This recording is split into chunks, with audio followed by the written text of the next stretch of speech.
Hello everyone, I am Shankha Subrasanian. Well, before I begin today's session, let me ask you, do you take pride in whatever you do? Well, what do I mean by pride? Pride means personal responsibility in delivering excellence. Well, please take pride in doing whatever you do. In this session, we will talk about the characteristics of waves, wherein we'll talk about amplitude, we'll talk about wavelength, we'll also talk about frequency, time period, velocity of the wave, and we also would try to explain you the wave equation. Few numericals are also related, which can be done through this wave equation. So let's begin the session. The sensation felt by our ears is called sound. Sound is a form of energy. Sound is that form of energy which makes us hear. We hear many sounds around us in our everyday life. At home, we hear the sound of our parents talking to us. We also hear the sound of telephone bell, radio, television, stereo system, mixer, grinder, and washing machine. At school, we hear the sound of our teachers, classmates, and the school bell. We hear the sounds of scooters, motorcycles, cars, buses, trucks, and so on the road. And the sound of a flying aeroplane is also heard by us from the sky. At a music concert, we hear the sound produced by various musical instruments like sitar, veena, violin, guitar, tanpura, piano, harmonium, etc. And in a garden, we hear the sound of chirping of birds. A wave is a vibratory disturbance in a medium which carries energy from one point to another without there being any direct contact between the 2 points. A wave is produced by the vibration of the particles of the medium through which it passes. When a wave passes through a medium, the medium itself does not move along the direction of the wave. Only the particles of the medium vibrate about their fixed position. For example, when sound waves produced by a ringing bell come to us through air, there is no actual movement of the air from the bell to our ears. Only the sound energy travels through the vibration of the air molecules. Similarly, when a water wave passes over the surface of water in a pond, it does not drive water to one side of the pond. Only the water molecules vibrate up and down about their fixed position. There are two types of waves, longitudinal waves and transverse waves. A wave in which the particles of the medium vibrate back and forth in the same direction in which the wave is moving is called a longitudinal wave. In a longitudinal wave, the direction of vibration of the particles is parallel to the direction of the wave. That is, the particles of the medium vibrate back and forth in the horizontal direction. We must note over here that longitudinal wave can be produced in all the three media like solids, liquids and gases. We know that when a longitudinal wave travels in a medium, then the particles of the medium vibrate back and forth in the same direction in which the wave travels. When the vibrating particles come closer to one another than they normally are, then there is a momentary reduction in the volume and a compression is formed. On the other hand, when the vibrating particles move further apart from one another than they normally are, then this kind of a condition is known as a rarefaction. Here, there is an increase in volume. So another point that we must note over here is that in a compression, there is a temporary increase in the density of the medium, and in a rarefaction, there is a temporary decrease in the density of the medium through which a longitudinal wave passes. When the density of the medium increases, its pressure also increases. And when the density of the medium decreases, then its pressure also decreases. So we can also say that compression is a region of high pressure, whereas rarefaction is a region of low pressure. So from this, we can conclude that a longitudinal wave consists of compressions and rarefactions traveling through a medium. There is another type of wave called transverse waves, a wave in which the particles of the medium vibrate up and down at right angles to the direction in which the wave is moving is called a transverse wave. It can be produced only in solids and liquids, but not in gases. We know that when a transverse wave travels horizontally in a medium, the particles of the medium vibrate up and down in the vertical direction.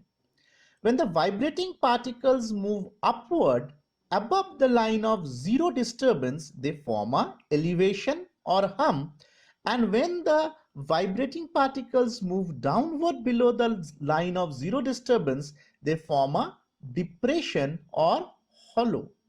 So the elevation or hump in a transverse wave is called crest. In other words, a crest is that part of the transverse wave which is above the line of zero disturbance of the medium, while the depression or hollow in a transverse wave is called trough. In other words, a trough is that part of the transverse wave which is below the line of zero disturbance. When we look at the water waves moving on the surface of water in a pond, we find that at some places the water level is higher than the normal level, whereas at other places the water level is lower than the normal level. The higher water level points are called crests, and the lower water level points are called troughs of water waves. Sound is a longitudinal wave which consists of compressions and rarefactions traveling through a medium. A sound wave can be described completely by 5 characteristics: wavelength, amplitude, time period, frequency, and velocity. All these characteristics of a sound wave will be described one by one.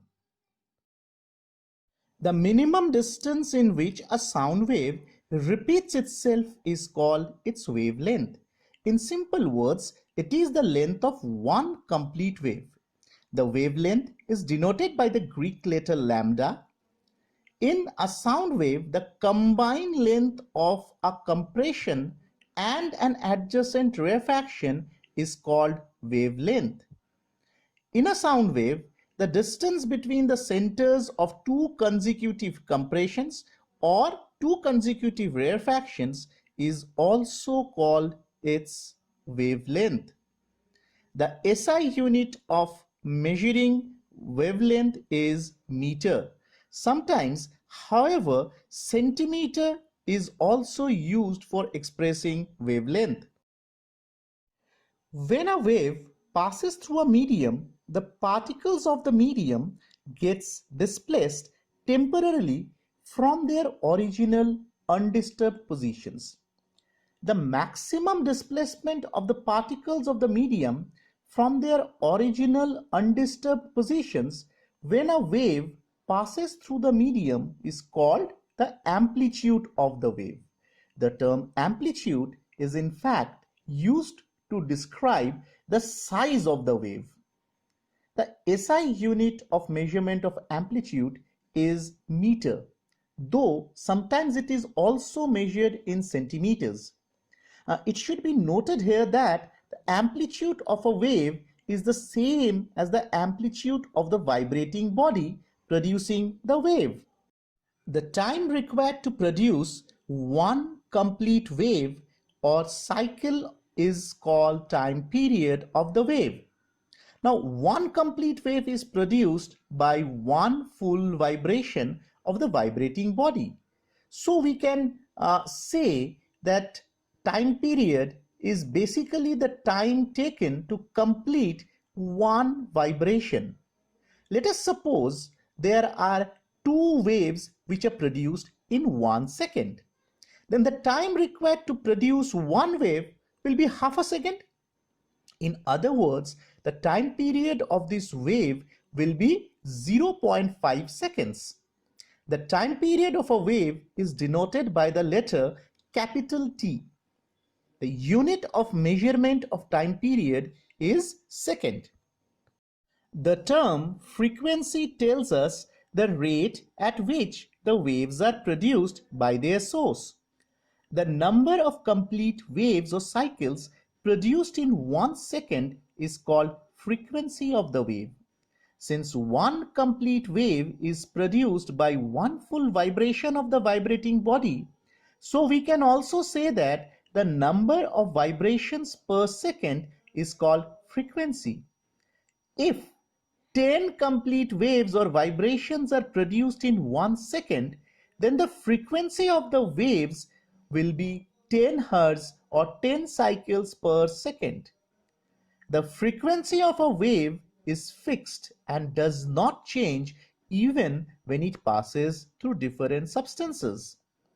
The SI unit of frequency is Hertz, which is written as capital H with a small z. It is named after Heinrich Hertz.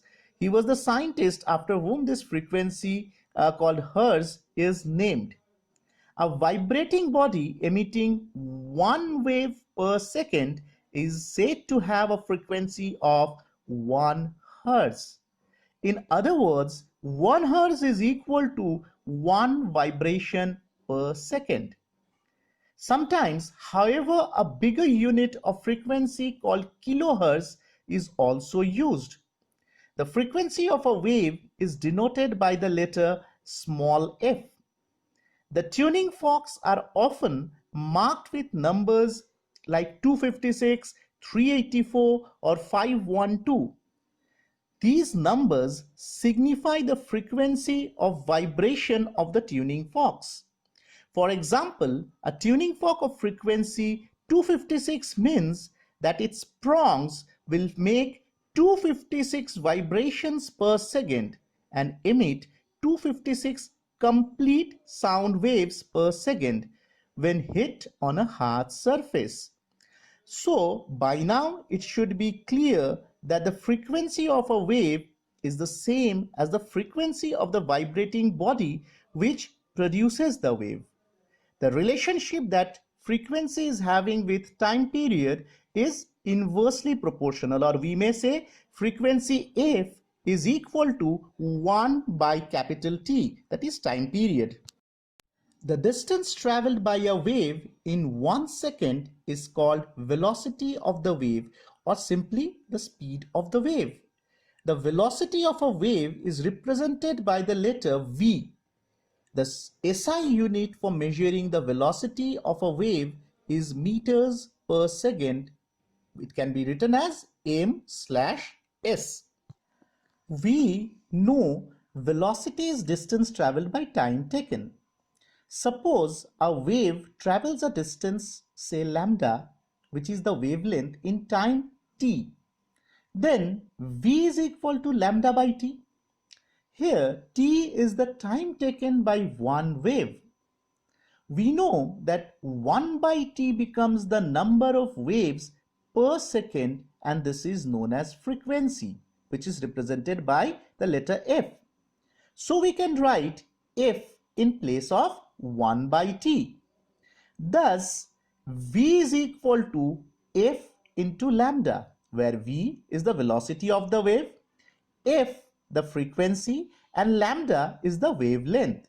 Or in other words, we may say velocity of the wave is the product of frequency and wavelength.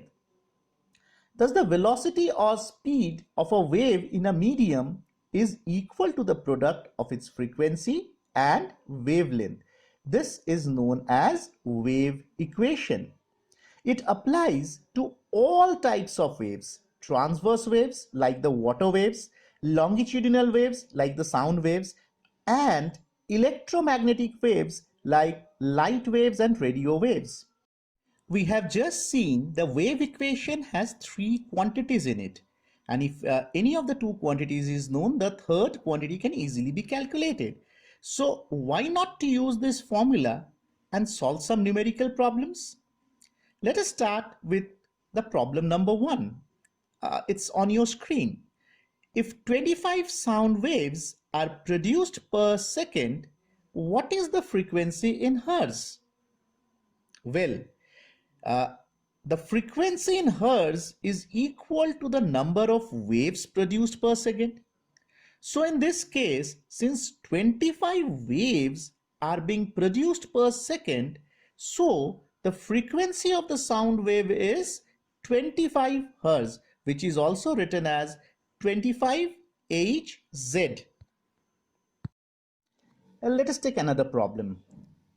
What is the frequency of a sound wave whose time period is 0.5 second? The relationship between the frequency and time period of a wave is given by f is equal to 1 by t. Here, the frequency f is to be calculated, but the time period t is given to be 0.05 seconds. So putting this value in the relation, we get f is equal to 1 by 0.05, which is nothing but it comes down to 20 hertz. Thus, the frequency of the sound wave is 20 hertz. Let us take up the next problem. The wavelength of sound emitted by a source is 1.7 into 10 to the power minus 2 meter. We need to calculate the frequency of the sound if the velocity of sound in air is given to be 343.4 meter per second. We know the relationship between velocity, frequency and wavelength of a wave is given by the formula v is equal to f into lambda. Here, velocity is given to be 343.4 meter per second. The frequency f is to be calculated, while the wavelength lambda is given to be 1.7 into 10 to the power minus 2 meter.